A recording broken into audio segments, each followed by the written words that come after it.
Et l'invité ce matin, c'est vous, Christophe Parot, bonjour. Bonjour. Vous êtes le directeur donc de l'OESTV, l'Observatoire économique, social et territorial de la Vendée. On va essayer avec vous ce matin de dresser un petit peu une photographie, si je puis dire, de la situation économique en Vendée en ce début d'année.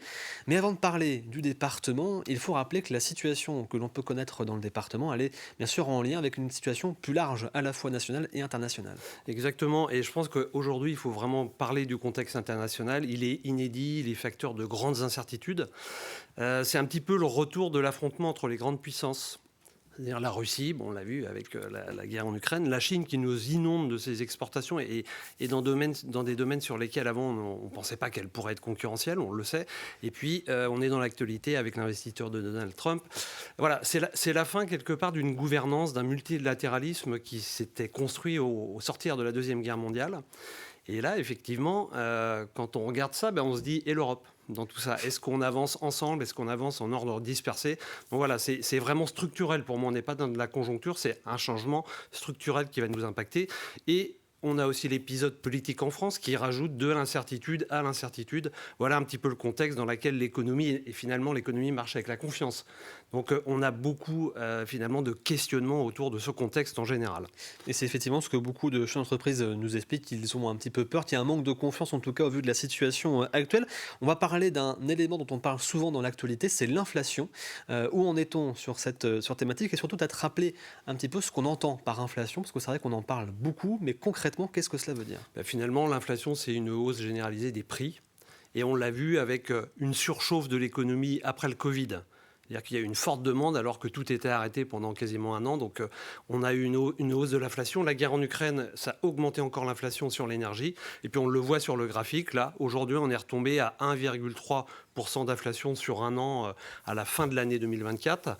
Donc c'est plutôt un taux d'inflation relativement faible si on le compare à un taux d'inflation historique. Bon, on avait atteint 7, 8, 9 sur certains mois.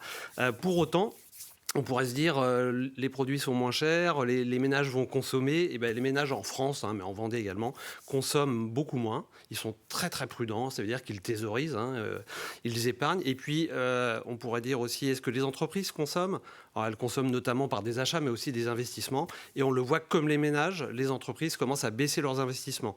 Donc on est dans une situation un petit peu d'atonie économique, donc d'encéphalogramme plat, on va dire. C'est le cas aussi sur le logement. On sait que pour l'instant, même si le marché semble légèrement reprendre au niveau de l'immobilier, ça reste relativement plat aussi. En fait, on est à des plus bas historiques dans ce qu'on appelle les autorisations de permis de construire. Et puis ensuite, on a les mises en chantier, c'est-à-dire quand on commence à construire la maison. En France et en Vendée, j'espère qu'on a touché le point bas, en tous les cas pour le secteur du bâtiment. Et on sait que c'est aussi les conditions de crédit, le prix des maisons, mais aussi si vous avez des taux à 4% ou des taux à 2%, c'est pas tout à fait la même musique. Et là, on voit que les taux baisse depuis plusieurs mois déjà, et donc on espère qu'en 2025, on aura un redémarrage de la construction de logements en France. Un mot maintenant sur l'activité des entreprises dans le département. On constate des chiffres d'affaires qui sont plutôt à la baisse dans certains secteurs, notamment dans le BTP, dans l'industrie, et ça impacte aussi le domaine des services. Exactement. Alors le BTP, on sait pourquoi, notamment. L'industrie, alors on va dire sur l'année 2024, on a une légère baisse par rapport à l'année précédente. Alors, ce n'est pas non plus très violent comme baisse, mais c'est ce que je vous disais finalement. Tout le contexte qu'on vient d'évoquer fait que petit à petit, et puis l'industrie vendéenne, et une bonne partie de l'industrie vendéenne travaille aussi sur le bâtiment. Donc finalement, il n'y a pas de fumée sans feu. Et puis, quand vous êtes un industriel ou quelqu'un qui travaille dans les BTP, vous faites appel à des services juridiques, informatiques, comptables, etc., communication. Et on voit petit à petit que les services aussi sont en baisse. Le seul secteur d'activité qui offre encore une hausse de son activité en 2024, c'est le commerce. Et peut-être qu'on peut se dire que puisqu'on gagne sur les dernières années environ plus 7000 habitants chaque année en Vendée, même un petit peu plus, finalement le gâteau il grossit toujours un petit peu, ce qui aide à l'activité dans ce secteur d'activité. Et malgré cette baisse, l'exportation reste plutôt stable entre les produits qu'on produit en Vendée qui sont exportés à l'extérieur du département.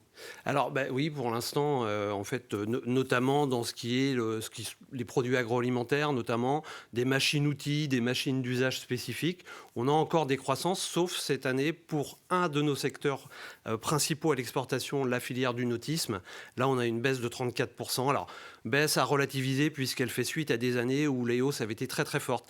Mais on voit bien petit petit à petit que le contexte international, et notamment le marché américain, qui pour le nautisme et notamment Beneteau est très très fort, bon, ça va sans doute changer la donne. Et on peut imaginer aussi que l'Amérique peut attirer des entreprises pour qu'elles s'implantent sur son sol directement. Alors, vu de ce contexte, est-ce que la Vendée compte plus de défaillances d'entreprises en 2024 que lors des années précédentes? Est-ce que malheureusement elles sont plus nombreuses entre guillemets à mettre la clé sous la porte?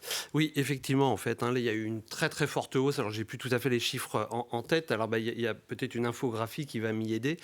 En Vendée, en fait, sur l'année 2024, on retrouve un niveau, je vais dire presque normal, je mets des guillemets bien entendu, c'est celui de 2019, avant crise sanitaire. On voit bien, après on a protégé toutes les entreprises, voilà, donc on les a mis un petit peu dans du coton, et ce qui fait qu'on avait atteint en France et en Vendée des niveaux de défaillance d'entreprise très très faibles.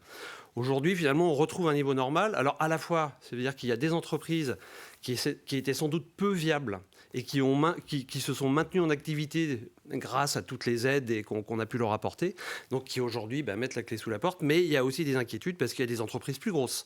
Et bon, vous les avez sans doute citées dans vos différentes éditions des mois passés.